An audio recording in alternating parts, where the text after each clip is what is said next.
Dootha media, power of news. నమస్తే, welcome to Dootha media. నేను Pawan.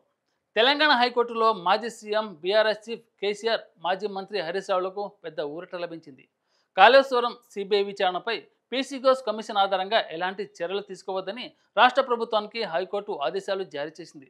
October 7న ప్రధాన పిటిషన్ విచారణ జరగనుండటంతో అప్పటి వరకు కమిషన్ రిపోర్ట్ ఆధారంగా ఎలాంటి చర్యలు తీసుకోకుండా ఆదేశాలు ఇవ్వాలని కేసీఆర్, హరీష్ రావు తమ పిటిషన్లో కోరారు.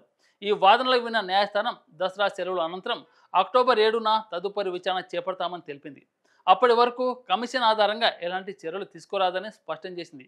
ఇక కాళేశ్వరం లిఫ్ట్ ఇరిగేషన్ ప్రాజెక్టు నిర్మాణంలో జరిగిన అవకతవకలపై దర్యాప్తును సిబిఐకి అప్పగిస్తున్నట్లు సీఎం రేవంత్ రెడ్డి అసెంబ్లీ వేదికగా ప్రకటించారు. మేడిగడ్డ, అన్నారం, సుందేల బ్యారేజ్ రూపకల్పన నిర్మాణంలో ఎన్డీఎస్ఏ గుర్తించిన లోపాలను పరిగణలోకి తీసుకొని ఈ నిర్ణయం తీసుకున్నట్లు వివరించారు. అంతర్రాష్ట్ర వ్యవహారాలు, కేంద్ర సంస్థల భాగస్వామ్యం ఉండడంతో సిబిఐ దర్యాప్తుపై సముచితమని తెలిపారు. సభ కూడా ఏకగ్రీవంగా ఈ నిర్ణయాన్ని ఆమోదించింది. నిజాయితీతో విచారణ జరగాలని సీఎం రేవంత్ ఆకాంక్ష వ్యక్తం చేశారు. మొదట ఈ కేసును రాష్ట్ర సిఐడి లేదా సిట్ ద్వారా విచారణ చేస్తారని ఊహాగానాలు వచ్చాయి. అయితే కక్షపూరిత చర్యల ఆరోపణలు రాకుండా కేసును నేరుగా సిబిఐకి అప్పగించడం సరైనదని ప్రభుత్వం భావించినట్లు విశ్లేషకులు చెబుతున్నారు.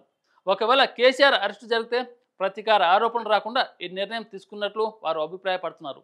ఇక మరోవైపు కేసీఆర్పై అవినీతి ఆరోపణలకు మాజీ మంత్రి హరీష్ రావు, మాజీ ఎంపీ సంతోష్ రావులే కారణమని ఎమ్మెల్సీ కవిత విమర్శించారు. కాళేశ్వరం ప్రాజెక్టులో వారి స్వార్థ ప్రయోజనాలు పనిచేశాయని ఆమె వ్యాఖ్యానించారు.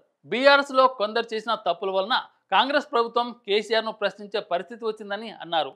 హరీష్ రావు అవకతవకలకు పాల్పడ్డారని తెలిసి ఇరిగేషన్ శాఖ మంత్రి పదవి నుంచి తప్పించారని కూడా కవిత స్పష్టం చేశారు. For more updates, please subscribe Dutha Media.